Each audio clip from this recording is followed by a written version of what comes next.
अस्सलाम वालेकुम नाज़रीन, प्रोग्राम इनसाइड पाकिस्तान के साथ मैं हूं आपका मेज़बान मुताहिर जलीस खान। नाज़रीन, आज बात होगी सेनेट इलेक्शन के हवाले से। 3 मार्च को होने जा रहे हैं, बहुत करीब है। जो कागजात नामजदगी है वो जमा कराने की तारीख आज ख़त्म हो रही है, जिसके बाद स्क्रूटनी का अमल ही मुकम्मल किया जाएगा और उसके बाद फिर जाँच पड़ताल होगी कागजात की, डॉक्यूमेंट्स की। फिर देखा जाएगा कि जो तारीख मुकर्रर की गई है उस पर किसके कागजात नामजदगी वापस होते हैं, किसको दिए जाते हैं या किसके रद्द किए जाते हैं, वो भी वाज़ेह तौर पर सामने आता हुआ दिखाई देगा। सेनेट इलेक्शन बहुत करीब है, तमाम पार्टियों की जानिब से जोड़ तोड़ के कोशिशें शुरू हो गई हैं, आपस में बात चल रही है, लेकिन एक जुमला हॉर्स ट्रेडिंग का काफ़ी गर्म हो चुका है। जब से ये तमाम चीज़ें चलती आ रही हैं, वीडियो मंजर आम पर आई, उसके बाद और ज़्यादा इस चीज़ को उठाया गया। ओपन बैलेट का मामला वो भी सामने है, सदारती रेफरेंस पर हेयरिंग आज भी जारी रही। कल भी तारीख उसकी एक बार फिर रखी गई है, उस पर मजीद बात होगी। सेनेट इलेक्शन में ओपन बैलेट से कराना है, खुफिया रायशुमारी से कराना है, क्योंकि जो आइन और कानून वो खुफिया रायशुमारी का मौजूद है। ओपन बैलेट के लिए काफ़ी चीज़ें देखना बहुत लाजमी है। इलेक्शन कमीशन को शफाफ तरीके से इलेक्शन कराने की भी हिदायत है और ख़ासतौर पर इलेक्शन कमीशन ने भी अपना स्टैंड उठाना शुरू कर दिया है कि जो भी सेनेटर या एमएनए एमपी जो भी वोट कास्ट करे तो उसके लिए हलफनामा भी ज़रूरी होगा कि उसने किसी किस्म से आया कोई पैसा नहीं लिया है। अगर इसमें कहीं मुलव्विस पाया गया मुस्तकबिल में तो उसके खिलाफ फौरी तौर पर कार्रवाई होगी। सेनेट इलेक्शन किस तरह से चल रहे हैं, क्या देखा जा रहा है, पीपल्स पार्टी इस पर किस तरह से अपनी पकड़ रखती है, इसी पे मजीद बात करते हैं। वहाँ से टेलीफोन लाइन पे मौजूद है नवाबजादा इफ्तिखार हैं, एमएनए पीपल्स पार्टी से उनका ताल्लुक है। नवाब साहब, बहुत शुक्रिया अपने प्रोग्राम के लिए वक्त निकाला। क्या कहेंगे सबसे पहले सेनेट इलेक्शन के हवाले से? अब बहुत मजीद करीब आते जा रहे हैं, नामजदगी के लिए आज जो फॉर्म जमा कराने की तारीख है वो आज खत्म हो रही है, तो किस तरह से देखा है पीपल्स पार्टी इस तमाम मामले को?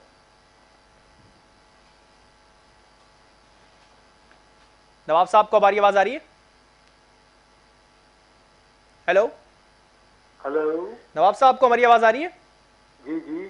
नवाब साहब, किस तरह से देख रहे हैं सेनेट इलेक्शन को आप? बहुत करीब अब वक्त आता जा रहा है और तमाम पार्टीज की जानिब से जोर आजमाई की जा रही है। पीपल्स पार्टी इस पे कितनी पकड़ रख रही है, कितनी मुतमईन है तमाम सीटें जीतने के लिए? शुक्रिया जी।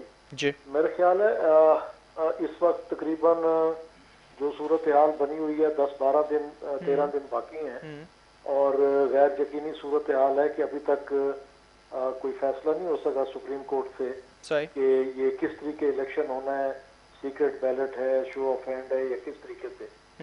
तो ये एक कंफ्यूजन है। और दूसरा, जहाँ तक पार्टीज की पोजीशन है, पाकिस्तान पीपल्स पार्टी होपफुल है कि इंशाल्लाह ताला हमारे तकरीबन 6 से 7 उम्मीदवार जो हैं सेनेटर रिटायर हुए हैं और इंशाल्लाह ताला उम्मीद है कि हम इतनी ही सीटें हमारी पोजीशन बरकरार रहेगी जो साबका थी। ठीक है, उम्मीद तो होनी चाहिए, यकीन तौर पे अच्छे की उम्मीद हो तो लाजमी है, लेकिन जरदारी साहब बहुत ज़्यादा पुरुमीद नज़र आते हैं। उन्होंने कहा 10 सीटें तो हम कंफर्म जीतेंगे।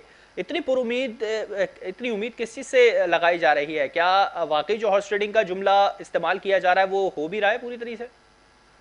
नहीं, इसमें आप ये देखें ना कि जो जो सूरत हाल बनी हुई है कि जो जो रवैया है, जो तरीक़ाकार है, जो गवर्नेंस है गवर्नमेंट की और जिस तरीके से महंगाई जा रही है, ये बाकी चीजें, इनके अपने जो एमएलएज हैं वो नाला हैं। कभी आप इनकी कौमी असेंबली में इनकी तकरीरें सुन लें कि अपोजिशन का तो है, उन्होंने तो वो करना है बातें, इनकी अपनी आप स्पीचेस सुने तो आप हैरान रह जाएंगे कि जितना चीखो पुकार उनकी होती है कि वो कहते हैं कि हम अपने हलकों में जाने के काबिल नहीं है, हम वहां पे लोगों को फेस नहीं कर सकते। जिस तरीके से आपने महंगाई और बाकी सब कुछ किया हुआ है और जितनी बैड गवर्नेंस है, तो एक उम्मीद है कि वो इस चीज को देखते हुए बेहतर उम्मीदवार को वोट देंगे। और जिस तरीके से इन्होंने फ्रेंड्स ऑफ इमरान खान को टिकटें जारी की हैं और ऐसे लोग हैं जिनसे वो खुद नाआशना है, खुद पीटीआई के लोग, तो इस वजह से एक उम्मीद है कि बेहतर कैंडिडेट्स जो है। तो ना आशना होना तो कोई गलत तो नहीं है ना, क्योंकि जब नून लीग की बारी आई थी उसमें भी लोग नाराज थे, पीपल्स पार्टी के दौर में भी। क्या इस वक्त है पीपल्स पार्टी में ना आशना लोग हैं आपके पास भी? नहीं, इनके अपने ना आशना लोग हैं ना, इनकी अपनी पार्टी के। नहीं, मैं पीपल्स पार्टी की बात कर रहा हूँ। क्या पीपल्स पार्टी में है ऐसे लोग, ना आशना लोग, जो अपनी ही कारकर्दगी से मुतमईन ना हो? पीपल्स पार्टी की आप पिछली दफा भी देख लें कि अंदरूनी मुल्क और बैरून मुल्क सिर्फ अगर तारीफ की गई थी तो पाकिस्तान पीपल्स पार्टी की, जिन्हें पाकिस्तान पीपल्स पार्टी ने नामजद किया था, जिन लोगों को आप आज भी देख लें कि थर से और बाकी जगहों से पीपल्स पार्टी वाहिद जमात है जिसने पार्टी वर्कर्स को और ग्रास रूट लेवल से लोगों को इसने वो किया था सेनेट के लिए। सही। और ये चीज किसी और पार्टी पे नहीं है। अब भी पीपल्स पार्टी ने खासकर जो अपने उनके कमिटेड और लोग हैं जिनका पार्टी से ताल्लुक है, उन्हें टिकट्स दिए हैं। और इसकी निस्बत आप पीटीआई देख लें कि उन्होंने किन्हें टिकट्स दिए हैं। ठीक है, एक ऑप्शन नवाबजादा साहब ये भी मौजूद है कि अगर आप लेना चाहते हैं, पेपर्स वापस लेना चाहते हैं तो ले सकते हैं। हमने पंजाब में आज को एक सूरत हाल देखी, पीटीआई के एक नुमाइंदे ने एक सेनेटर के जो फॉर्म जमा कराए थे वो ले लिए हैं बिला मुकाबला। एक शख्सियत जीत चुकी है, अभी उसको डिस्क्लोज नहीं किया गया है। तो क्या पीपल्स पार्टी में भी कुछ ऐसी चीज़ है, पेपर किसी के वापस हो सकते हैं? क्योंकि जाहिर सी बात है कोई भी चेंज हो सकता है, खुफिया है तरीका, ओपन बैलेट तो नहीं है ये मामला। नहीं, इसमें यह है कि ये तो पार्टी लीडरशिप ने फैसला करना है ना जी कि वहाँ पे मेरे ख्याल है 12 सीटों में से 4 तो बिला मुकाबला हो गए हैं पंजाब में, 2 लेडीज हो गई हैं और 2 दूसरी सीट पे हो गए हैं। तो ये उसके मुताबिक है, पार्टी लीडरशिप ने फैसले करने हैं, जिस तरह भी वो करेंगे। ठीक है, जिस तरह लीडरशिप फैसला करेगी वाकई वो फैसला सबको मानना पड़ेगा। अच्छा, एक तरफ बिलावल साहब इस बात को कह रहे हैं कि हम ओपन बैलेट को नहीं मानते, हम सिर्फ खुफिया राय शुमारी को मानते हैं, मगर उन्होंने जो मीडिया टॉक करी, उन्होंने जो बात करी उसमें कहा कि चलिए हम मान लेते हैं, हम खुफिया शुमारी को भी मान लेते हैं, हम ओपन बैलेट को भी मान लेते हैं। जब इतनी चीजें माननी थी तो फिर इस पर वावेला करना सही था? नहीं, आप ये देखिए, ये वावेला हमने नहीं किया, ये वावेला करने वालों ने किया। उन्होंने पहले असेंबली में लेकर आए, वहां से वो खत्म हुआ, फिर वो प्रेसिडेंशियल ऑर्डर्स वो ऑर्डिनेंस लेकर आए, फिर वो भाग गए उधर सुप्रीम कोर्ट के अंदर, वहां पे फिर उन्होंने वो वीडियोस वगैरह जो है वो लीक की। ऑपोजिशन तो मुत्तफिक नहीं थी ना हुकूमत से ओपन बैलेट को लेके? या उस कंफ्यूजन उनके कैंपों में था, हमें तो कोई कैंपो नहीं है ना। हम तो तैयार है, जिस तरह बिलावल साहब ने कहा है, तो जिस तरीके से भी आपने आना है मैदान में आए, हम हाजिर हैं। लेकिन मैं वही कह रहा हूँ ना, ऑपोजिशन तो ओपन बैलेट के लिए तैयार नहीं थी। खुफिया राय शुमारी यकीनी तौर पे आइन और कानून में है, मगर जब एक चीज को अगर चेंज करने जा रहे हैं और एक तरफ ऑपोजिशन कहती है कि हम नहीं मानते, दूसरी जानिब मीडिया टॉक होती है कि हाँ ठीक है हम मान लेते हैं, तो फिर ये चीजें उसी वक्त मान लेते हैं। चीज को इतना खींचना रबड़ की तरह क्या सही था? देखिए, आइन में अगर आपने तब्दीली करनी है, आइन में तब्दीली ना तो प्रेसिडेंशियल ऑर्डिनेंस से हो सकती है और ना ही सुप्रीम कोर्ट के ऑर्डर से हो सकती है। वो सिर्फ और सिर्फ पार्लियामेंट को हक हासिल है कि वो उसमें तरमीम कर सकता है, और आइन ही है जिसके थ्रू तमाम इदारे कायम है। कोई इदारा उसे डिक्टेट नहीं कर सकता। हमने तो ये कहा है कि अगर आप चाहते हैं कि आइन में कोई तब्दीली, तो आए, बैठ के बात करें। वो इस चीज के लिए तैयार नहीं थे। लेकिन ओपन बैलेट का जो मामला, नवाब साहब, ओपन बैलेट का जो मामला है वो तो हॉर्स ट्रेडिंग की वजह से निकाला गया ना, कि हो सकता है मे बी पॉसिबल अभी भी है। आप मानते हैं इस चीज को कि हॉर्स ट्रेडिंग अभी भी हो सकती है, इसीलिए ओपन बैलेट का नाम दिया जा रहा है? और अगर ऑपोजिशन इस पर मुत्तफिक नहीं थी तो अचानक से फिर इस तरह का कमेंट सामने आ जाना थोड़ा अजीब सा इस चीज को देखा जा रहा है। देखिए, अभी आप टीवी पर भी देख रहे होंगे जी कि आपके चैनल्स पे ये चल रहा है कि सुप्रीम कोर्ट ने, आप चीफ जस्टिस पाकिस्तान ने ये रिमार्क्स दिए हैं कि अगर ये इसे ओपन बैलेट किया जाए या सीक्रेट बैलेट, जिस तरीके से भी, इसकी क्या गारंटी है कि हॉर्स ट्रेडिंग नहीं होगी?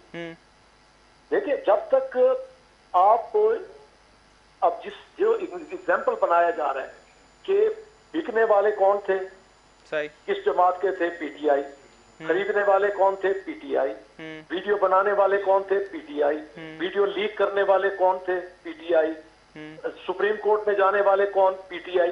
तो यहां से आप उनकी नीयत देख लेना कि उनके फतूर है नीयत में।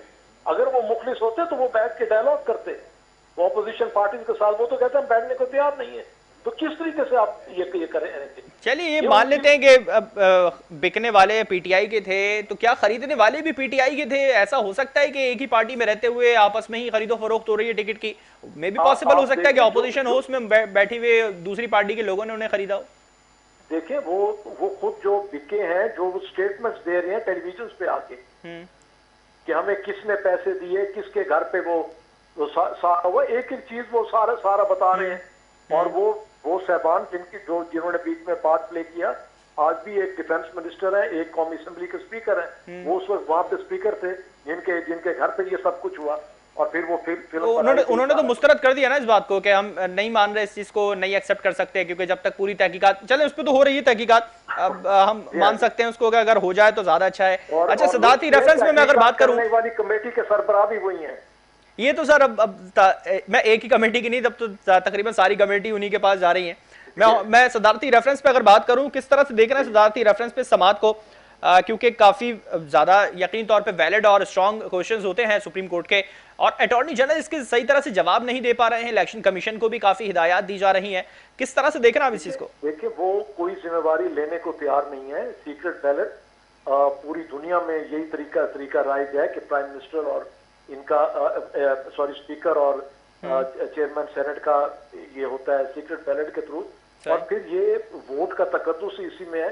कल को तो आप कहेंगे कि जनाब आम आदमी जब वोट डालने जाता है तो वो जो नेशनल वो है इंतखाबात वो भी फिर ओपन किए जाए, फिर वो प्राइवेसी, फिर तो ताकतवर जो है वही रहेगा, मुसल्लत रहेगा, और उसी जिसकी लाठी उसकी भैंस चलेगी।